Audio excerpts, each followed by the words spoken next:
y a des rapprochements entre la RDC et l'Ouganda. Donc en fait, on est dans un jeu à trois de déstabilisation dans cette région. Et en arrière-plan, évidemment, il y a la question des matières premières. C'est ça. Et Kigali, donc la capitale du Rwanda. Du Rwanda, exactement. Ça.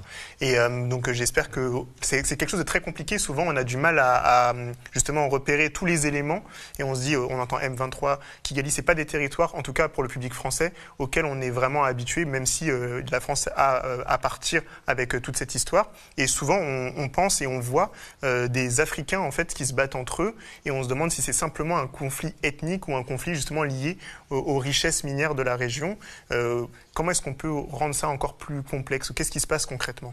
Alors, en fait, on est sur un conflit transnational qui est lié aussi aux problématiques de frontières, au fait qu'on a des frontières poreuses que dans bien des cas, les États africains n'arrivent pas à réguler ou à gérer, et que les frontières poreuses sont des zones, je dirais, de déstabilisation de pays voisins.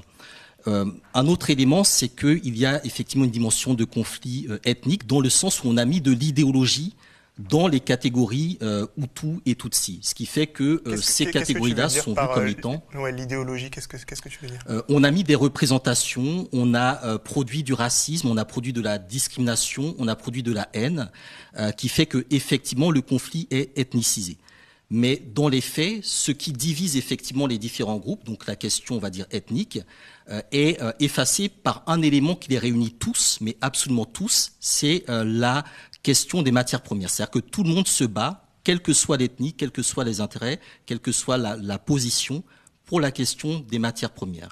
Et donc on est dans une économie de guerre qui permet, je dirais, de mettre de l'idéologie dans les identités ethniques et qui permet aussi, je dirais, aux différents belligérants d'entrer dans une guerre de l'information qui vise à rendre les choses le plus opaques possible et faire en sorte que la situation dans l'Est du Congo soit vue comme une situation, je dirais, d'implosion, de déstabilisation régulière, tout en sachant qu'il y a aussi d'autres groupes armés qui opèrent. On a les ADF au niveau de l'Ituri, on a la Codeco, on a d'autres milices qui sont également présentes. Donc on est vraiment dans une zone où la question de l'implosion de l'Est de la RDC, des Kivu, renvoie à des vieux enjeux de balkanisation du Congo, d'éclatement du Congo, et en même temps de stabilisation de cette région, dans un contexte qui est fortement marqué par des violences interethniques, par des traumatismes de nature génocidaire, et également, je dirais, par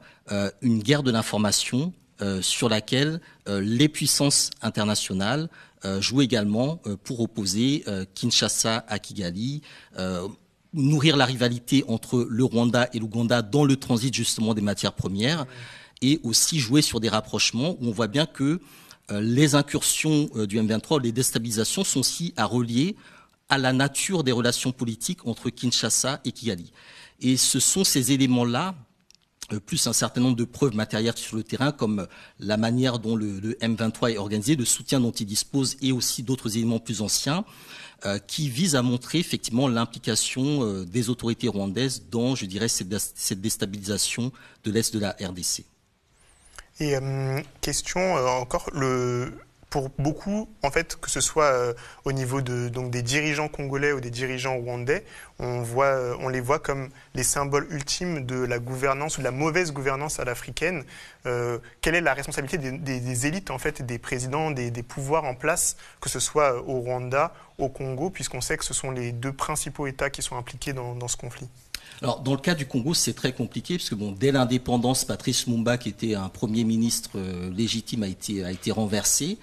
Il y a eu ensuite toute la période liée à Mobutu, qui était l'homme fort des Américains. Donc, à cette période, le Zaïre était une puissance africaine, mais soutenue par l'impérialisme et sauvée à plusieurs reprises par des interventions pro-occidentales. Et lorsque Laurent Désiré Kabila arrive au pouvoir, il est dans la volonté effectivement d'opérer une rupture vis-à-vis de ses anciens alliés ougandais et rwandais. Il est assassiné en 2001 et son fils Joseph Kabila, qui à l'époque n'avait même pas 30 ans, est mis au pouvoir. Il sera longtemps vu effectivement comme l'homme de Kigali, comme l'homme des Rwandais.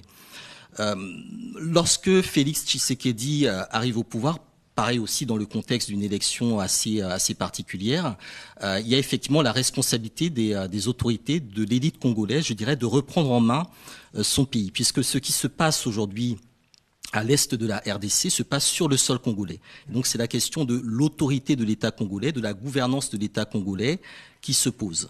En même temps, Paul Kagame est vu comme quelqu'un de très influent, dont on sait que l'influence dépasse largement les frontières du Rwanda et qui reste sur une même position, à savoir que il y a la question des FDLR dans l'est de la RDC qui prévoit ou qui prévoirait un jour de revenir au Rwanda pour le renverser. Et donc, tant que cette question n'est pas gérée également par Kinshasa, etc. Donc, on est un peu sur un jeu de poker mental, mais il est vrai que la position du Rwanda est très particulière puisque ce pays se permet en même temps d'être le troisième contributeur africain aux forces de maintien de la paix au niveau du continent africain. Donc, on a, je dirais, une co-responsabilité des deux gouvernements. Il y a eu des tentatives de rapprochement, il y a eu des tentatives de paris gagnant-gagnant. Mais très concrètement, se pose du côté de la RDC, comme du côté aussi du Rwanda, la question, je dirais, de l'autorité sur le terrain vis-à-vis de groupes qui parfois n'obéissent pas au cessez-le-feu parce qu'ils sont aussi dans d'autres logiques vraiment beaucoup plus économiques. Donc tant qu'on ne règle pas la question de la guerre économique, la question des ressources naturelles, également le sort des populations dans l'est de la RDC, je pense qu'on ne pourra pas réellement appréhender toute cette problématique qui se pose au niveau de cette région. Oui, en plus, c'est vraiment une région d'où vient le coltan, le cobalt, plein de matériaux qui servent notamment à la transition écologique, notamment pour faire les batteries des voitures, etc. Tout ce qu'on pense de verre, il y a beaucoup de matériaux qui viennent en fait de cette région en guerre. On parle de 6 à 7 millions de réfugiés. Et de manière très rapide, on a bientôt fini, mais pourquoi, d'après toi, la communauté internationale ferme les yeux? Pourquoi est-ce qu'on n'en entend pas parler? On voit beaucoup aujourd'hui parler de ce qui se passe à Gaza, c'est très médiatisé. Ce qui se passe en Ukraine, ça a été très médiatisé. Et ce qui se passe au Congo, on a l'impression que c'est le silence radio, on ne comprend rien, c'est bizarre. C'est le silence radio, c'est-à-dire qu'on voit la situation du Congo comme une guerre en huis clos. Alors la seconde guerre du Congo était présentée comme une guerre mondiale africaine. Je pense que si ce qui se passe aujourd'hui au Congo se passait au cœur de l'Europe, on parlerait d'une guerre mondiale sans aucune difficulté. Ça, c'est un premier élément. Le deuxième élément, c'est que c'est une guerre économique dont profitent les multinationales, dont profitent les grandes puissances, qui se joue sur les ressources du Congo. Et là aussi, je pense qu'il y a, d'une part, une culpabilité, une mauvaise conscience vis-à-vis donc du Rwanda. D'autre part, une guerre de l'information qui amène les puissances occidentales à tenir des positions d'équilibre qui ne se tiennent pas. Et troisièmement, je pense qu'on est aussi dans un revirement puisque depuis une dizaine de mois, un an, on voit de plus en plus d'acteurs qui reconnaissent officiellement que le Rwanda a une responsabilité. On l'a vu au niveau de l'ONU avec des groupes des rapports de groupes d'experts. On le voit dans les positionnements du président congolais Félix Tshisekedi.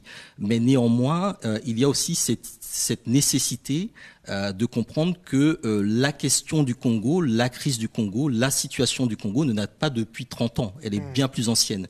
Et c'est pour ça qu'il faut vraiment avoir une perspective beaucoup plus longue sur la question de la mondialisation, sur l'actualité de ce qu'on appelle la transition énergétique qui nécessite effectivement que les ressources du Congo soient sans doute redistribuées ou revues par les puissances impérialistes. Il y a la question de la Chine dont on parle très peu également au niveau du Congo, les intérêts israéliens qui sont également présents. Donc tous ces enjeux sont présents et j'ai le sentiment que on veut mettre en avant l'idée d'un conflit uniquement intra-africain ou inter-africain, alors qu'en réalité on est vraiment au cœur, dans l'épicentre d'un conflit qui a une dimension mondiale, notamment sur le volet économique.